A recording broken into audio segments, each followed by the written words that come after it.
ربه من كل ذنب وأتوب إليه لا حول ولا قوة إلا بالله العلي العظيم.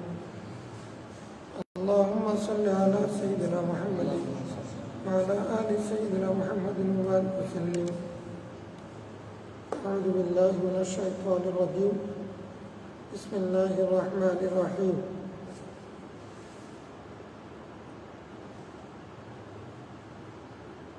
الفصل الثاني عن ابن عباس رضي الله عنه قال اغتسل بعض أزواج النبي صلى الله عليه وسلم في جفلة فأراد رسول الله صلى الله عليه وسلم أن يتوضأ منه فقالت يا رسول الله إني كنت جنوبا فقال إن الماء لا يجنب.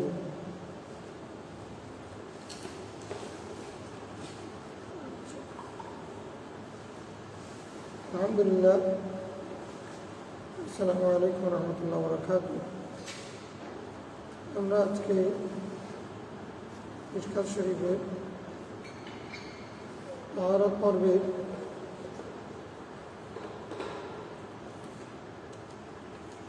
বাবু মুখালাতাতুল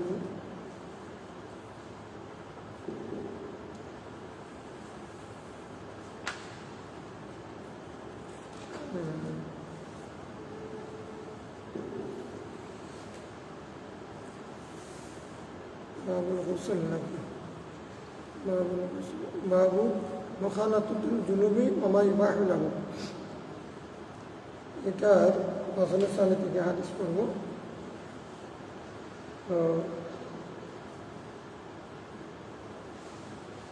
হযরত আয়েশা সিদ্দিকা রাদিয়াল্লাহু আনহা, হযরত আব্দুল্লাহ বিন আব্বাস রাদিয়াল্লাহু আনহুমা বর্ণিত হাদিস।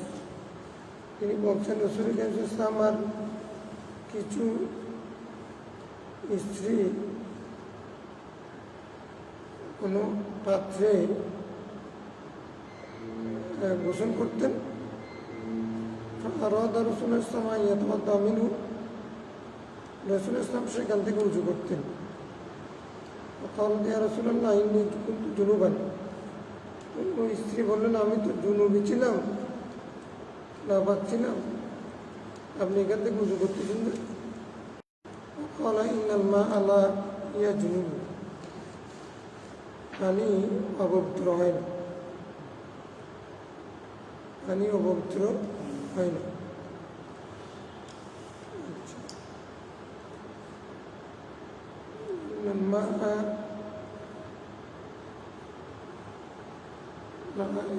জুনুবু পানি পবিত্র হয় না, লাইউজনিবু অপবিত্র করে না।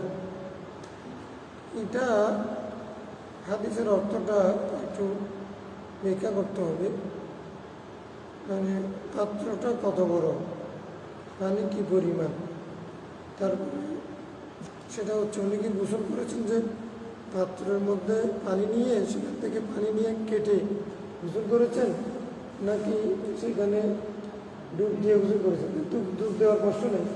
তাহলে যদি রাসূল সাল্লাল্লাহু আলাইহি ওয়াসাল্লাম যে পদ্ধতিতে কী করেছেন, মানে আগে জুনুব হওয়ার পরে উনি আগে হাত ধুয়ে ফেলছেন, হাত ধোয়ার পরে হাত পরিষ্কার করে সেখান থেকে পানি কেটে কেটে যেভাবে গোসল করতেন, সেরকম যদি আমাদের উম্মাতুল মুমিনিনদের মধ্যে কেউ যদি সেরকম করে থাকেন, তাহলে ওই পানি তো কাউকে জুনুবি বানায় না, এটা অপবিত্র হবে না, মায়ে মুস্তামান হবে। যদি পানিগুলো ব্যবহৃত পানিগুলো যদি ব্যবহার করে ওখানে পড়ে, এখন যদি কেউ যদি ওখান থেকে কেটে যদি পানি নেই, হাত কেটে পানি নেই, সেখানে কিছু পানি যদি থেকে যায়, আমরা এখন মাপ দিয়ে কেটে যদি, তাহলে সেখান থেকে যদি কিছু পানি থেকে যায়, তাহলে এটা অপবিত্র হবে না।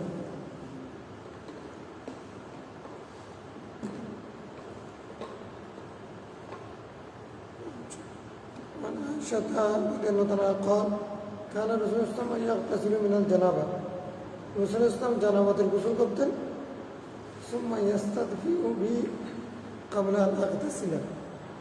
আমি গোসল করার পূর্বে রাসূল সাল্লাল্লাহু আলাইহি ওয়াসাল্লাম আগে গোসল করে বলতেছেন, তো তারপরে এসে উনি আমাকে আবার জড়াই করতেন। এটা আয়েশা সিদ্দিকা তথ্য দিলেন আর কি। অর্থাৎ মায়েশা সিদ্দিকা তখন জুনুব, নজরুল ইসলাম কয়েদ পবিত্র। এই অবস্থায় জুনুবি কাউকে যদি এইরকম মানে জগায় ধরে তাহলে কি একজন অপবিত্র হয়ে যাবে? না।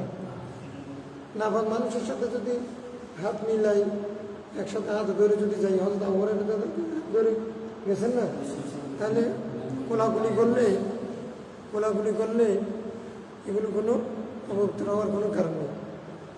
তো গোলাগুলি করলেও অপবিত্র ব্যক্তির সাথে গোলাগুলি করলেও তারজন ব্যক্তি কী হবে না? নাপাক হবে। নাপাক হওয়ার কারণ তো এখানে না। নাপাক হওয়ার কারণ হচ্ছে বিদ্যাফাক, খুরুজুল মা বিদ্যাফাক, ওটা হলো মূল কারণ। এই লোকটা ওর সাথে লাগছে, হ্যাঁ, ওর গায়ে যদি নাপাকি লাগে সেটা ধুয়ে ফেলতে পারবে। মানে যদি একবারে যদি যে ব্যক্তি নাপাক, তার নাপাকি যদি খোলাখুলির কারণে, লাগার কারণে, তার সাথে মিশার কারণে যদি নাপাকি যদি লাগে, ওই নাপাকি ধুয়ে ফেললেও হয়ে যাবে। এই লোকটা তো নাপাক হবে, খুরুজুল মা মানে বিদ্যাফাক, ওটা তো পাওয়া যায়নি। অর্থাৎ এটা মানে আমরা মশালাটা বুঝলাম। এই জন্য কোনো ব্যক্তি যদি তুমি এখন তো গোসল করো নাই, তুমি আমার সাথে লাগবে না, তুমি গোসল করো, তুমি আমার জন্য ভাত আনতে পারবে না, তুমি গোসল করো না, তুমি এখন আমার জন্য কাপড় আনতে পারবে না, হ্যাঁ, এটা না। মানে শরীরের সর্বাঙ্গে কি মানে নাপাক লেগে আছে নাকি? আর নিয়ম তো হচ্ছে আমরা হাত দিয়ে ফেলবে প্রথম, হ্যাঁ, নাপাক হওয়ার পরে কি করে ফেলবে? হাত উজু করলে ভালো। علي رضي الله عنه كان النبي صلى الله عليه وسلم يخرج من الخلاء, রাসূল ইসলাম টয়লেট থেকে বের হওয়ার পরে يقرؤون القرآن, আমাদেরকে কোরআন শরীফ শিখে দেন। فيقرؤون বের হয়ে তাহলে মাঝখানে উজু নেই, মূল বিষয় কি? ফায়াতাওয়াদ্দাউ সুম্মা ইয়ুকরাউনা আল কোরআন, এরকম না। টয়লেট থেকে বের হয়েছে, ওনার হাদস হয়েছে, জুনুব না, তাহলে উজু ছাড়া কোরআন শরীফ শিখানো কি আছে?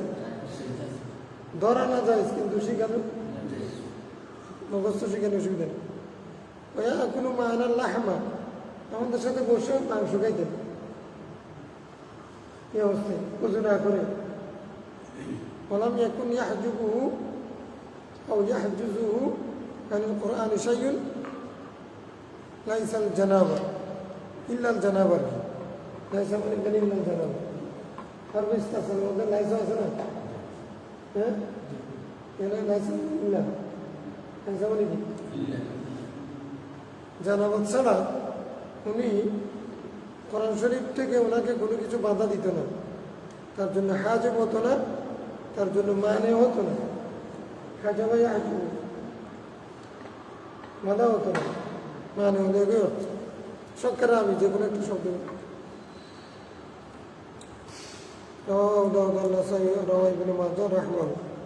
কথা বোঝা যাচ্ছে? আমার আওয়াজ বসে গেছে।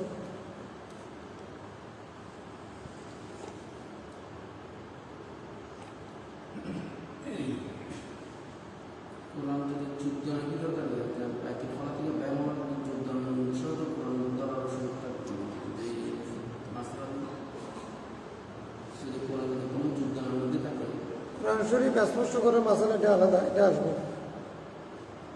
কোরআন শরীফ তেলাওয়াত করা, পাঠ করানো, ওটা এক কথা, আর মস করা যারা। وعن ابن عمر رضي الله تعالى عنهما قال قال رسول الله صلى الله عليه وسلم لا تقرأوا الحائض ولا الجنوب شيئا من القرآن, হাইজ ওয়ালা মহিলা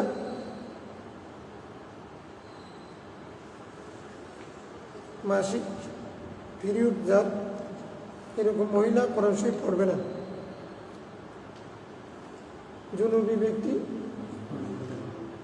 শাইআ মিনাল কোরআন, কোরআনের সামান্যতম কোনো কিছু পড়বে না। এখন রাওয়াহু তিরমিজি, এটা হলো হাদিস। এখন হচ্ছে তাহলে কোরআন শরীফ লা ইয়ামাসসুহু ইল্লাল মুতাহহারুন, এই আয়াত দ্বারা মস করা না যায়। এই হাদিস দ্বারা তেলাওয়াত করা না যায়।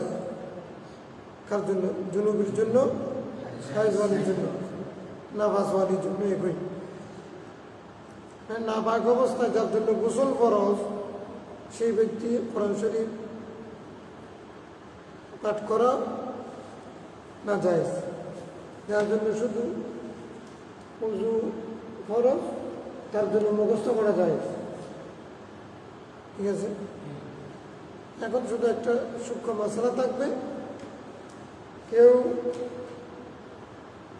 যদি কোরআন শরীফের কোনো আয়াত দোয়া হিসেবে পড়ে, হ্যাঁ, মানে কষ্ট পাচ্ছে তো, রবিয়ান নিমাসালের দুরুল্লাহ রহমান দোয়া হিসেবে বললে জায়েজ, দোয়া হিসেবে বললে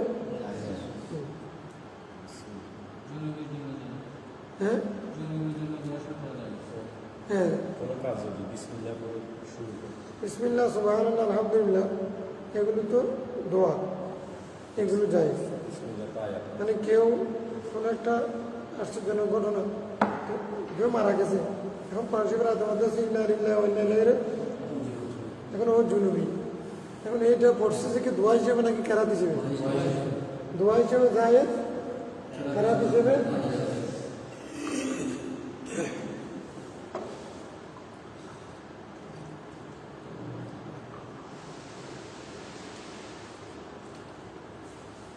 وعن عائشة رضي الله عنها قالت قال رسول الله صلى الله عليه وسلم وجهوا هذه البيوت عن المسجد فإني لا أحل المسجد لحائض ولا جنوب। তোমরা এই ঘরগুলোকে মসজিদ থেকে ফিরিয়ে দাও। فإني لا أحل المسجد لحائض ولا جنوب, আমি হায়েজওয়ালি মেয়ের জন্য এবং জুনুবি ব্যক্তির জন্য মসজিদকে হালাল মনে করি না।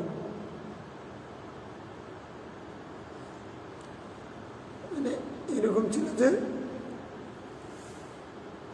মসজিদের দরজা যেদিকে, ওদের ঘর সেদিকে, যে ঘরগুলো মসজিদের সামনাসামনি,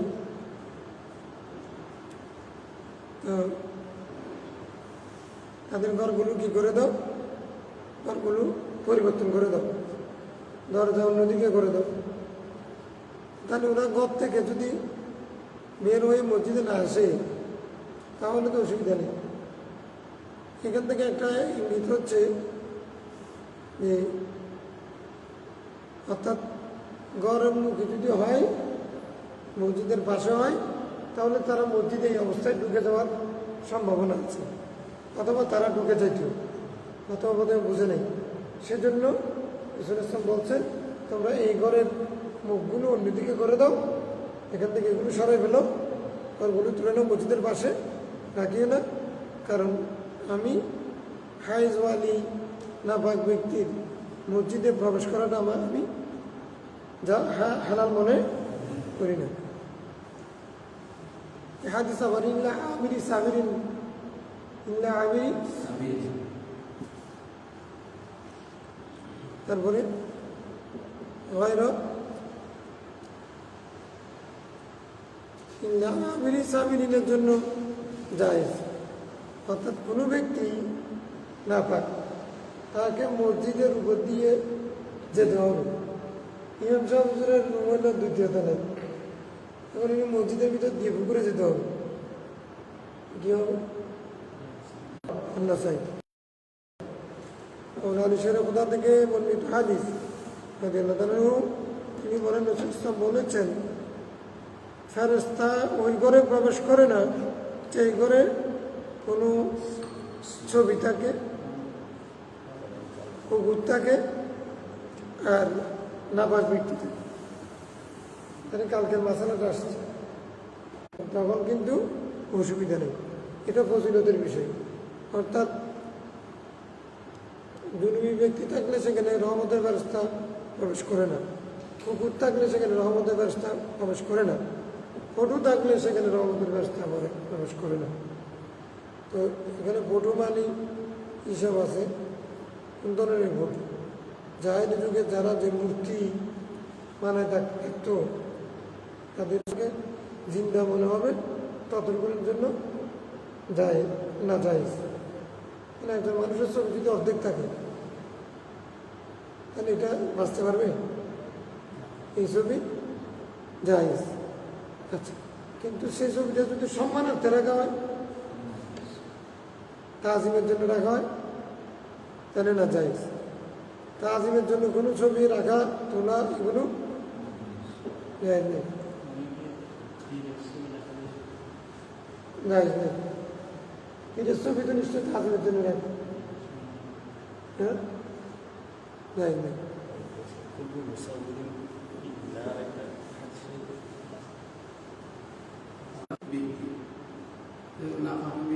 সবসময় না থাকতে হবে না, ঘন্টা বা 1.5 ঘন্টা পরে সে পবিত্র হওয়ার পর বা ফেরেশতা কিন্তু যেখানে আমরা সুরত বলতে যেখানে আপনার যে ছবি, এই ছবিতে আমি আমার পিতা মারা গেছে বা এটা সম্মানিত রাখছি বা অনেকে খ্রিস্টানের ছবি রাখে, কি এগুলো কি আপনার এভাবে হয় না কেমন পুরো ছবিটা? কুকুরু কি ঘরের মধ্যে সারাক্ষণ বসে থাকে না, কেউ বাইরে? এখন তো পোশাক পড়তে থাকে না, বাইরে হয় কিনা বিষয় সেটা না। যে ঘরের মধ্যে ছবি থাকবে, কুকুর থাকবে, নাপাক ব্যক্তি থাকবে, সেই ঘরে রহমতের ব্যবস্থা ঢুকে না। এটা হলো সোজা কথা। যতক্ষণ থাকবে ততক্ষণ লোকটা বের হয়ে অন্য ওখানে চলে গেছে, কিছু করতে গেছে, তখন কি রহমতের ব্যথা আসবে না? অবস্থান করলে ফি মানে এটা জরবের জন্য, মানে মুস্তাকার ফি ইদা মা ইস্তাকিরু ফি ফিল বাইত লা ইয়াদখুলু ফিহি বাইত আল মালাইকা।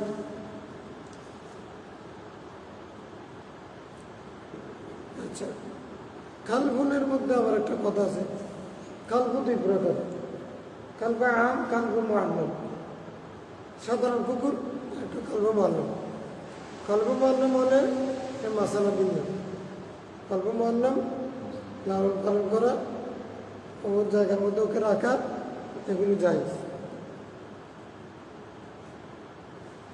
কলবে মুআল্লামের শিকারও যায়, কলবে মুআল্লামের শিকারও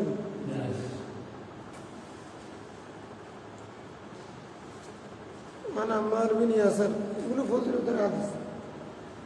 তবে সুরতের বিষয়টা যদি এরকম হয়, সেটা মানে মূর্তির আকৃতি বা মানুষের পূর্ণ আকৃতি, সেটা শ্রদ্ধা করা হয়, এরকম যদি হয় তখন সেটা কিন্তু মারাত্মক। এখন ছবির যে রূপ দেশের মধ্যে আসছে, এটা তো মারাত্মক। ছবি প্রয়োজনে তোলা যায়, ডকুমেন্টের জন্য যায়, বিয়ে শাদী দরিয়াদিনের জন্য যায়, পাসপোর্ট বানানোর জন্য যায়। যেখানে মানুষের প্রয়োজন আছে, ন্যূনতম প্রয়োজনে যদি হয়, এটা প্রয়োজন আছে, সেটা যায়। এখন যে অ্যান্ড্রয়েড মোবাইল আসার পরে মানুষের শুধুমাত্র সেলফি টেলফি, মানে এটা একটা স্মৃতি রাখার জন্য, কোনো কথাবার্তা নেই, একটু দাঁড়ান সেলফি কি, মানে এটা হচ্ছে কি আমার সাথে একটা স্মৃতি রেখে দেওয়া। আচ্ছা, আমার সাথে স্মৃতি রাখা এটা কি প্রয়োজনীয় জিনিস? মানে আমি মারা গেলে ওনার সাথে এরকম একটা ছবি থাকি, যদি প্রয়োজন হয় কোনো সময়, এরকম যদি প্রয়োজন হয়, বর্তমানে আধুনিক যুগে প্রয়োজন হলে যায়, কিন্তু সেটাকে কতভাবে তুলে, কতগুলো তুলে, আমার ছবি তোলার পর সেগুলোকে এডিট করতে করতে মানে একজনকে একজনের মতো মারা গেলে, কালো মানুষকে সাদা, সাদা মানুষকে কালো মারা গেলে, এগুলো কোনোটা যায় তোমার সুরে নেই।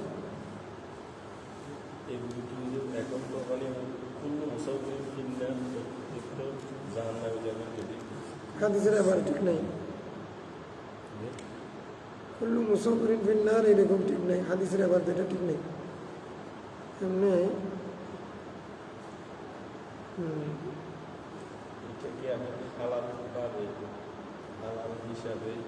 ইন্নাল মুসাফিরুন লা ইয়াদখুলুল জান্নাত আল মুসাফিরুন, লা ইয়াদখুলুল জান্নাত আল মুসাফিরুন,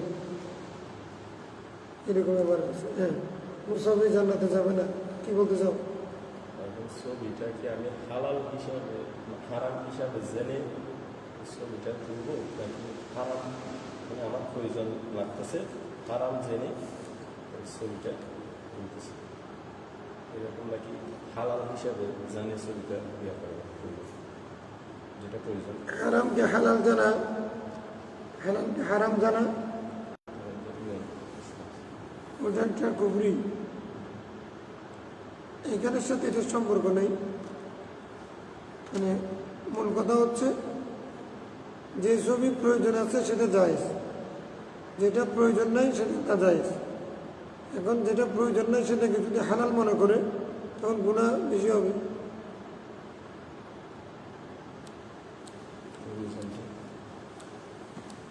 পাসপোর্টের জন্য, তারপরে রেজিস্ট্রেশনের জন্য,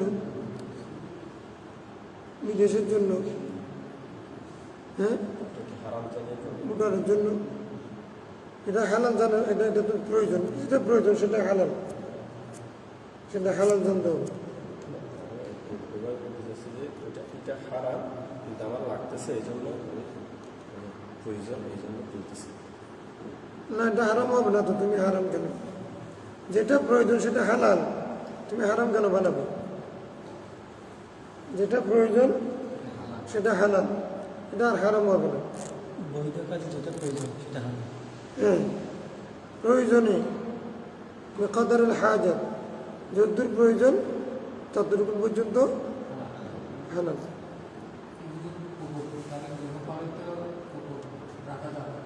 হ্যাঁ,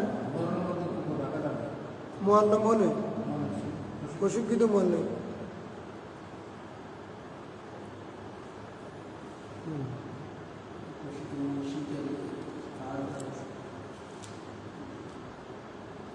وعن عمار بن ياسر رضي الله تعالى عنه قال قال رسول السماء ثلاثة لا تقربهم الملائكة لا تقربهم الملائكة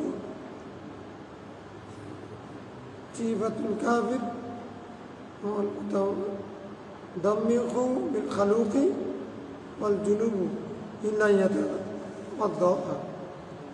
হযরত আম্মার বিন ইয়াসার রাদিয়াল্লাহু তাআলা আনহুমা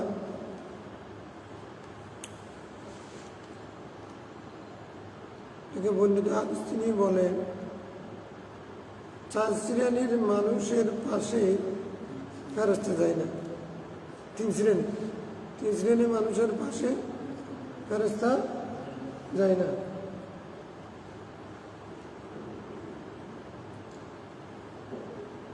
তিনটা জিনিসের পাশে মানুষ যায় না, আর 3 জনের কাছে। জিবাতুল কাফির, জিবাতুল কাফির, কাফিরের লাশ, কাজিয়াফ, কাজিয়াফ, জিবাত লাশ, লাশ। والمتضمخ بالخلوق, খালুক দ্বারা যে ব্যক্তি সুগন্ধি লাগায়, মুতাদাম্মিখ যে সুগন্ধি ব্যবহার করে, খালুকের, খালুক নামের একটা সুগন্ধি আছে, এটা যে ব্যবহার করে সেখানে ওই ফেরেশতা যায় না।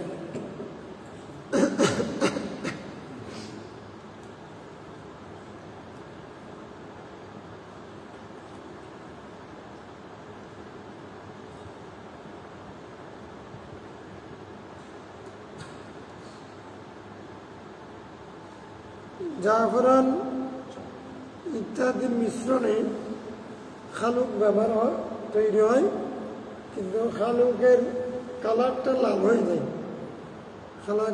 খালুকের লাল কালারটা কি হয়ে যায়? লাল হয়ে যায়। এখানে লাল রঙের জিনিস দ্বারা যারা সুগন্ধি তৈরি করে মাকে, এর কাছেও ফেরেশতা কি হয় না, তার নিকটে যায় না। আচ্ছা, তারপর হচ্ছে তারপরে সেক্ষেত্রে কথা আছে এটা কিন্তু পুরুষের জন্য খাস, পুরুষের জন্য পুরুষরা লাল পোশাক ব্যবহার করা যায় না, কিন্তু মেয়েদের জন্য যায়। মেয়েদের জন্য কি আছে? হ্যাঁ, লাল পাগড়িও রসুল ইসলাম ব্যবহার করেছেন। সেটা যে কোনো পোশাক, লাল পোশাক পুরুষের জন্য মাকরুহ।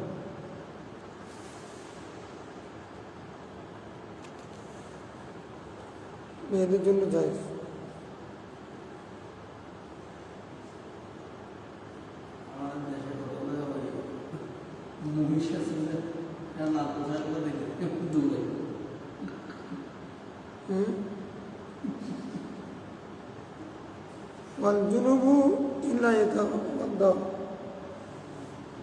জুনুবী ব্যক্তি ওযু করার আগ পর্যন্ত তার ফেরেশতা তার কাছে যায় না। হ্যাঁ, তাহলে এই জন্য জুনুবী হওয়ার পরে রুখসত আছে, নামাজের আগ পর্যন্ত সেই ব্যক্তি গোসল না করে পারবে প্রয়োজনে। তবে উত্তম হচ্ছে কি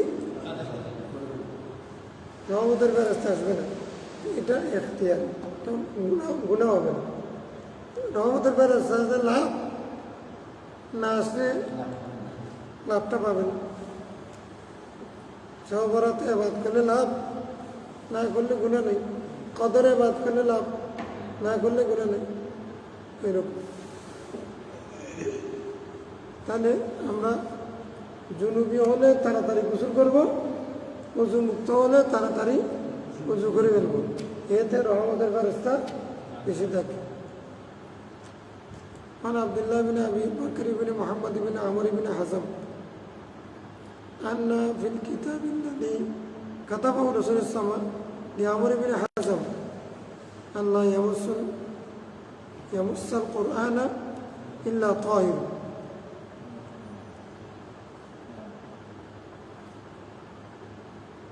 হযরত আমর বিন হাজম রাদিয়াল্লাহু আনহুকে উদ্দেশ্য করে রাসূল ইসলাম যে কিতাব চিঠি লিখেছিলেন সেখানে একটাই কথা বলেছিলেন, তিনি যেন অপবিত্র অবস্থায় কোরআন শরীফ মস না করেন। অপবিত্র অবস্থায় কোরআন শরীফ। তাহলে আমাদের ডক্টর জাকির নায়েক সাহেবের একটা আমি লেকচার দেখেছি, উনি এটা একটু ভিন্ন মত পোষণ করে কথা বলেছেন। আমরা তো এমনি কিতাবি মশলা হচ্ছে অপবিত্র ব্যক্তি কোরআন শরীফ করবে না, ওযু ছাড়াও করতে পারবে, ওযু ছাড়াও হাদিস তাবদীল। وعن نافع رضي الله عنه قال انطلقت مع ابن عمر في حاجتي। হযরত নাফি আব্দুল্লাহ ইবনে উমরের আজাদকৃত গোলাম, নাফে মালিক ইবনে উমর রাসূলুল্লাহ, এটাকে সিলসিলাতুল যাহাব বলে। এখন নাফে মালিক ইবনে উমর ওনারা এক জায়গার মধ্যে শুয়ে আছে, উস্তাদ শাগিরি। নাফে গোলাম ছিলেন কিন্তু সবচেয়ে সেকার আবি ছিলেন। তো ইমাম মালিক যদি নাফে থেকে, নাফে যদি ইবনে উমর থেকে, ইবনে উমর যদি রাসূল সাল্লাল্লাহু আলাইহি ওয়াসাল্লাম থেকে রওয়ায়াত করেন, এটাকে সিলসিলাতুল যাহাব বলেছে। সোনালী সিলসিলা, সূত্র, উত্তম সিলসিলা সূত্র।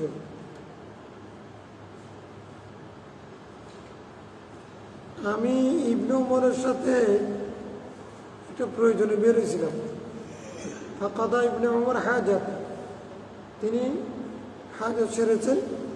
وكان في حديث يومئذ أن قال مر رجل في سكة من السكك فلقي رسول الله صلى الله عليه وسلم وقد خرج من غاية أو بول فسلم عليه فلم يرد عليه حتى إذا كاد الرجل أن يتوارى في السكة ضرب رسول الله صلى الله عليه وسلم بيديه على الحائط ومسح بهما وجهه ثم ضرب ضربة فمسح ذراعيه ثم رد على الرجل السلام وقال إنه لم يمنعني أن أرد عليك السلام إلا أني لم أكن على طور رواه أبو داود ইবনে ওমর রাদিয়াল্লাহু আনহু সেদিন একটা হাদিস বর্ণনা করছে কি ঘটনা বর্ণনা করেছে এক ব্যক্তি কোন এক গলিতে হাঁটছিলেন হাঁটতে হাঁটতে রাসূল ইসলামের সাথে সাক্ষাৎ হয়েছে তখন রাসূল ইসলাম টয়লেট থেকে মানে পায়খানা সেরে অথবা প্রস্রাব সেরে বের হয়েছে লোকটা রাসূল ইসলামকে সালাম দিলেন রাসূল ইসলাম সালামের উত্তর দিলেন না হাত্তা ইযা কাদা রাজুলুন ইয়াতাওয়ারা বিসিক্কাতি এভাবে যখন লোকটা গলির মধ্যে লুকিয়ে যাওয়ার উপক্রম হলো দরবা রাসূলুল্লাহ সাল্লাল্লাহু আলাইহি ওয়াসাল্লাম বিয়াদাইহি আলাল হাইত রাসূলুল্লাহ সাল্লাল্লাহু আলাইহি ওয়াসাল্লাম নিজের হাতগুলো দেওয়ালের সাথে মাখলেন মুছলেন মাসাহা বিহিমা এবং গুরুটা কি করে ফেললেন মাসা করে ফেললেন দেওয়ালে মেরে তারপরে মাসা করে ফেললেন কি মজাও তার চেহারা করে দেওয়ালের মধ্যে হাত মেরে চেহারা করে মাসা মনে করে বা তাই মুখ করার সুম্মা দরবা দরবাতান মাসাহা জরাই আবার হাত মারলেন দুই হাত মাসা করলেন তাই মুখের পদ্ধতি সুম্মা রাদ্দা আলা রাজুলিস সালাম তারপরে লোকটা সালামের উত্তর দিলেন ওয়ালাইকুম আসসালাম وقال إنه لم يمنعني أن أرد عليك السلام إلا أني لم أكن على طول আমি তোমার সালামের জবাব দিই নাই কারণ কি আমি আসলে পবিত্র অবস্থায় ছিলাম না আমি পবিত্র অবস্থায় ছিলাম না আচ্ছা তাহলে এটা কোন পবিত্রতা হাদসের পবিত্রতা নাকি জানাবতের পবিত্রতা হাদসের কোরআন শরীফ শিখাচ্ছেন সেখানে সালাম দেওয়া না যায় সবই তো আরেকটা প্রশ্ন হচ্ছে জানাবতের হলে তাই করলে কি পাক হলো নাকি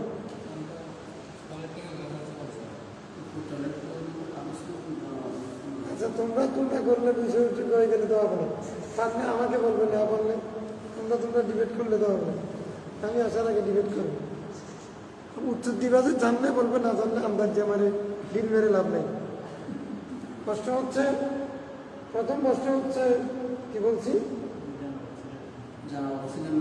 জানাবতের নাকি হাদসের যদি হাদসের হয়ে থাকে যে হাদস অবস্থায় কোরআন শরীফ তেলাওয়াত করছেন সে জায়গার মধ্যে সালামের উত্তর দেওয়া কি না যায় হবে তাহলে হাদস না এটা জানাবত এখন আবার প্রশ্ন হচ্ছে যদি জানাবত হয় তাহলে উনি যে শুধু মুখ মশা করে হাত মশা করে উনি তারপরে উত্তর দিলেন এটা কেমন হল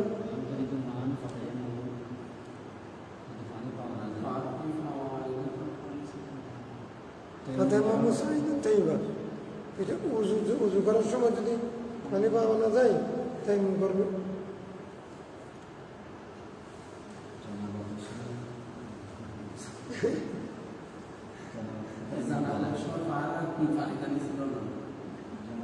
মানে তায়াম্মুম নায়েবুল উযুই ওয়াল গুসল জামিআ মানে কেউ যদি উযুর পানি না পায় উযু করতে না পারে তায়াম্মুম করবে এখন গোসল করতে পারতেছে না তখন কি করবে মারবি নি আসারের মতো গড়াগড়ি করবে একই গুসল তায়াম্মুম যেটা গুসলের তায়াম্মুমও সেটা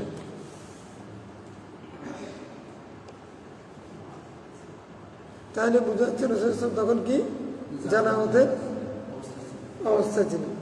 এই জন্য বলছেন তুহুরের বিপরীত এখানে জানামত মুরাদ।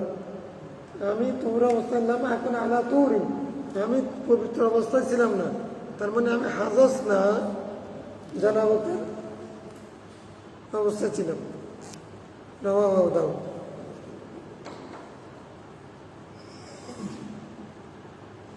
وعن المهاجر بن قنفذ أنه أتى النبي صلى الله عليه وسلم وهو يقول فسلم عليه فلم يرد عليه حتى توضأ ثم اعتذر عليه وقال إني كريد أن أذكر الله على طهر.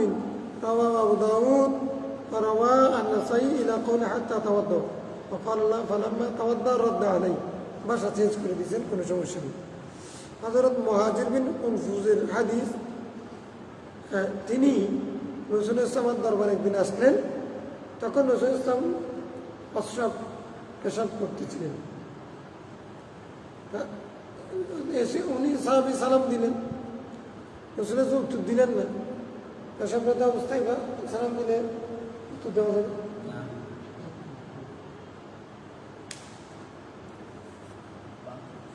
ওয়ালাইকুম সালাম বললে সালাম আল্লাহ ছিল। হাত্তা তাওয়াদ্দা, উযু করে যখন শেষ হয়েছে তখন উনি সালামের উত্তর, তাহলে সালামের কজর আছে, সালামের উত্তরেও কজর আছে, সালামের উত্তরের কি আছে, কজর আছে। এটা আমরা করি না আর কি। একজন সালাম দিয়েছিনি, আমি তখন উত্তর দিতে পারি নাই, এটা 1 ঘন্টা পরে, আধা ঘন্টা পরে, 5 মিনিট পরে আমার তখন বান্ধা ছিল, এখন সে ওয়ালাইকুম সালাম বলা এটা কি আছে, জায়েজ আছে। সালামের মধ্যে আদা আছে, কজা আছে। সালামের কি আছে, আদার। তার মানে যার কাছে সালামের গুরুত্ব আছে তার জন্য আদাও আছে, কজাও আছে। গুরুত্ব না থাকলে ওর কখন সালাম দিছে, এখন আবার কেমন আছো তুমি বলো, হ্যাঁ না, সালাম যেহেতু দিয়েছে উত্তর দেওয়া ওয়াজিব, তখন দিতে পারে নাই, ওয়াজিব আদায় করার জন্য এই জন্য কি করেছেন, 5 মিনিট 10 মিনিট পরে এসে তারপরে উত্তর দিয়েছেন। এটা আমাদের মধ্যে অভ্যাসটা নেই, করা দরকার। উজু করার পরে উনি উত্তর দিলেন, সময় তাছাড়াই নেই। এখন সাহাবী কিন্তু বলে যে আপনি আমার সালাম তখন দেন না কেন, উনি এতরাজ করে বসে আছেন।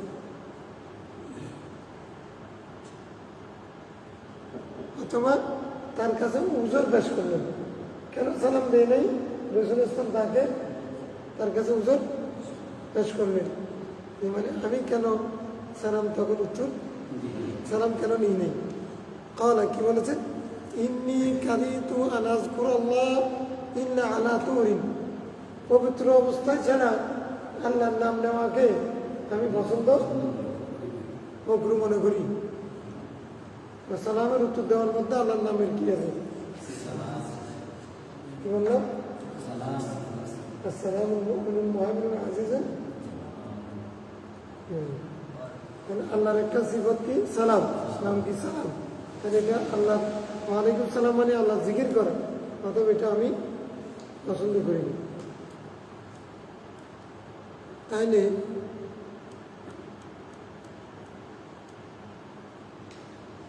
এটা কি হাদস অবস্থায় ছিল, হাদস অবস্থায় ছিলেন, উনি তো প্রস্রাব করছিলেন,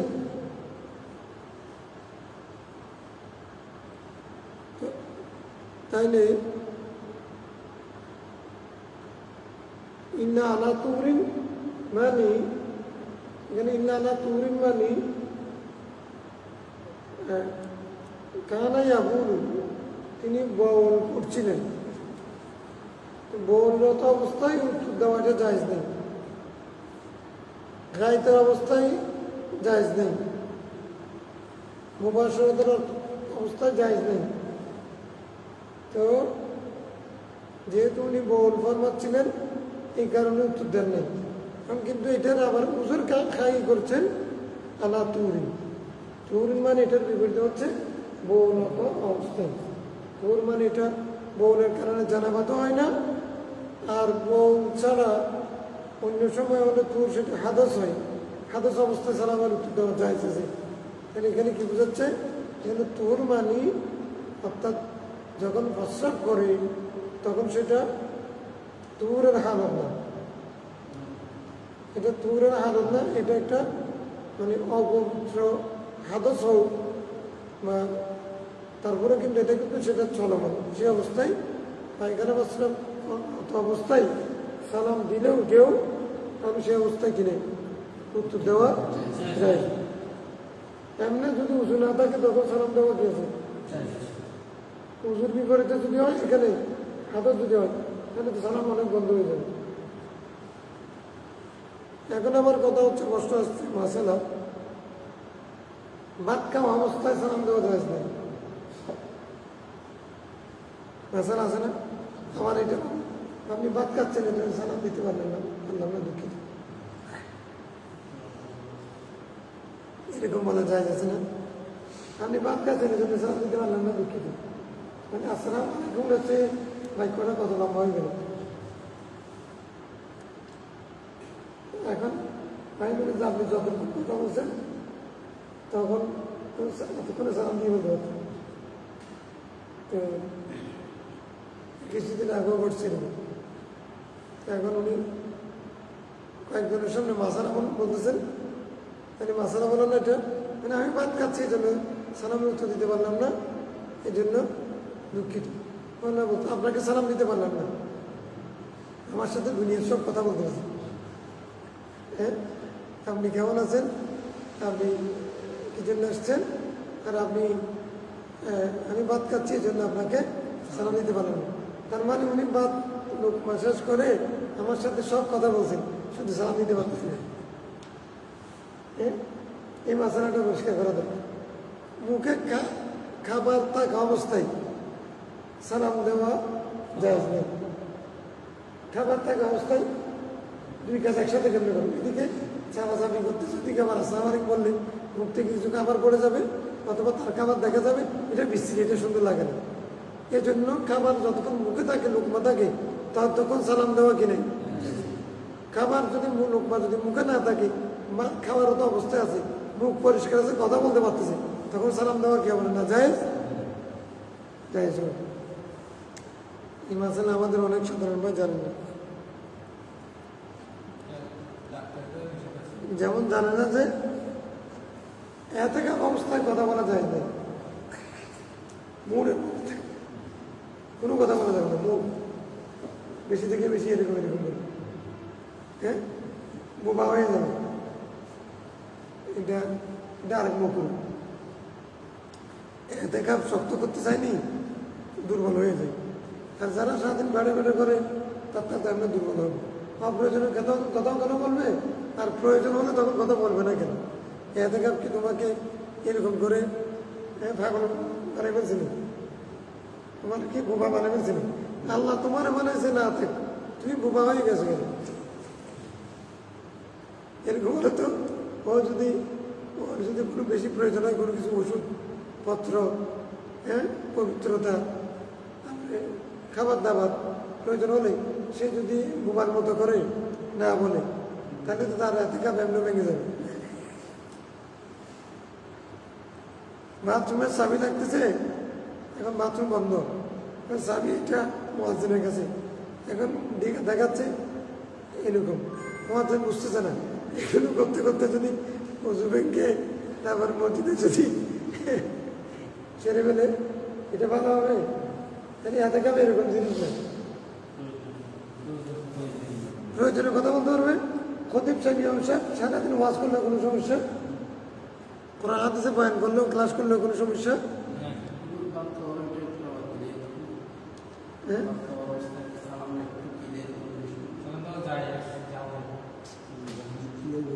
অনেকে বলছে মানে বাথরুম অবস্থায় বা খাওয়ার অবস্থায় কি দরস্ত অবস্থায় সালাম দেওয়া না বলেছেন অনেকে, এই জিনিসটা অনেকের কথাটা দুর্বল, অনেকের কথাটা দুর্বল, অনেকের কথা নেই।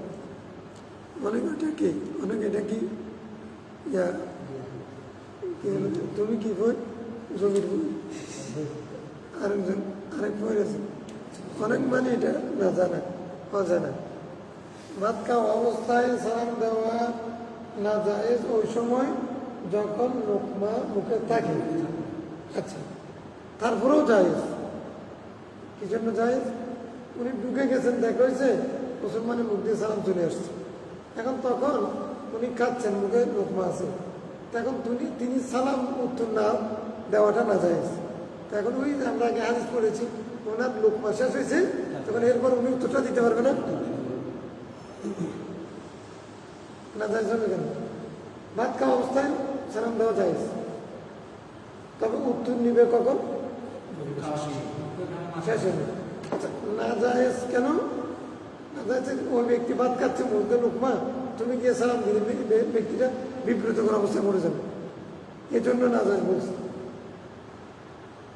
কেউ যদি দিয়ে ফেলে, আমি ঘরে ঢুকলাম, সালাম ইজিন দিলাম, লোকটা তখন থেকে কাঁদছে, আমি আগে খেয়াল করিনি, তো এখন এটা আমি তো দিয়ে ফেলছি, এখন সমস্যা নেই, না জায়েজ হয়নি, কাছে যেটা খেয়াল করিনি।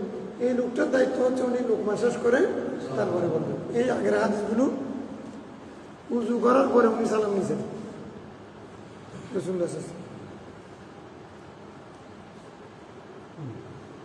আচ্ছা, এখানে একটা মাসালা আছে, ইন্নী কারিহতু আন আযকুরাল্লাহ আলা তুরি, আল্লাহর জিকির করা গায়রে তাহের অবস্থায় না জায়েজ, রাসূলুল্লাহ সাল্লাল্লাহু আলাইহি ওয়াসাল্লাম অপছন্দ করেছেন। আল্লাহ জিকির করা কষ্টব্রত অবস্থায় সালাম দেওয়াকে নাজায়েজ মনে করেছেন। এখানে হাদিস হচ্ছে এরকম। ফিকহ কি, ফতোয়া কি? ফতোয়া হচ্ছে অজু অবস্থায়, অজু ছাড়া অবস্থায় জিকির করা যাবে, না পাক না হলে চলবে। অজু ছাড়া অবস্থায় সালাম দেওয়া যাবে, অজু ছাড়া অবস্থায় শুয়ে পড়া যাবে, অজুহীন কোরআন শরীফ তেলাওয়াত করা যাবে, ঠিক আছে না?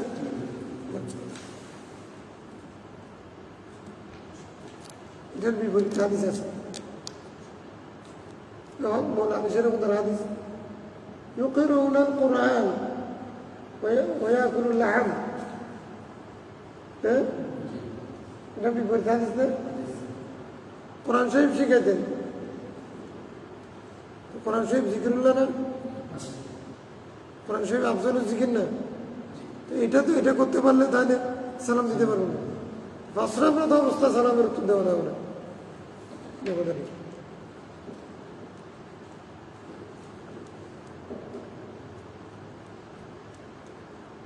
কয়টা বাচ্চা হয়ে গেছে। আজকে যেহেতু আমরা নিয়মুল বদর হিসেবে কিছু আলোচনা করেছিলাম মসজিদে, সেই কারণে দেরি হয়ে যাচ্ছে, এই জন্য আমরা আজকে বেশি করতে পারি নাই।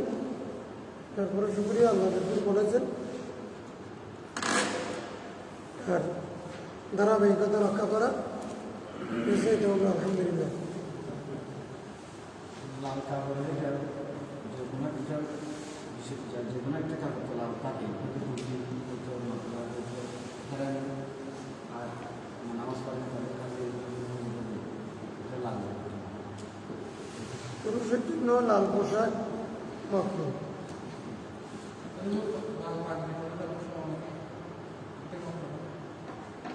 লাল পাগড়ি, সবুজ পাগড়ি, পাগড়ির ক্ষেত্রে রাসূল একাধিক 10 ধরনের কথা আছে, তবে এরকম লাল পাগড়ি সরাসরি পড়েছেন এরকম হাদিস আমি পাইনি। পুরুষের জন্য লাল পোশাক মাকরুহ, এটা হলো কথা। মহিলাদের জন্য জায়েজ। রঙের মধ্যে পুরুষের জন্য লাল রং ব্যবহার করা,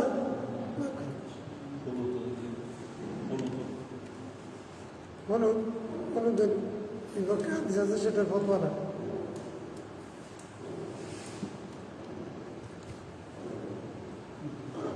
চিশতিয়া তরিকতের পাগড়ি হলুদ।